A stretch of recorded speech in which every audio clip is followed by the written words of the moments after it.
So I want to give some tips about adjusting the cables. I know sometimes that can be an issue. One of the things is that when there is tension on the differential, such as right now it's in 4-wheel drive, so when I'm rotating the hub here, it's putting pressure on the gears, or as I go to shift the diff lock, if it won't go in, that could be because the gears are crashing. So if you just by adjusting, just by rotating the hub that much, now it'll shift into diff lock. And then the same goes for coming out of diff lock. If I put pressure on this right now, I can't get it out of diff lock. Simply by moving the hub, rotating the wheel that little bit, now it slides right out of diff lock. If you're having an issue shifting and you think it's your differential when you're adjusting the cables, another thing you can do is simply take the actuator off of the differential.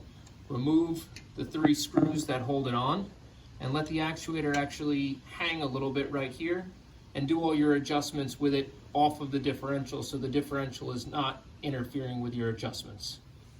One other tip when you are adjusting your cables is you set it up, line it up in the 4-wheel drive position, and then if it's lined up in the 4-wheel drive, you may not be completely done, because if there's slack in the cables, you're going to have an issue. So you want to unscrew this one turn and unscrew this one turn, then shift between 2-wheel drive and 4-wheel drive.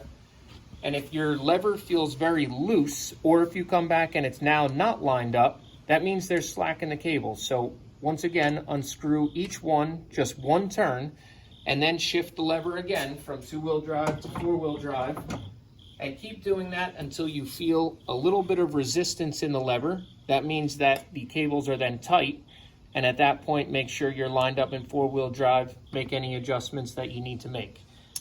That'll get the slack out of the cables, and you'll be adjusted perfectly.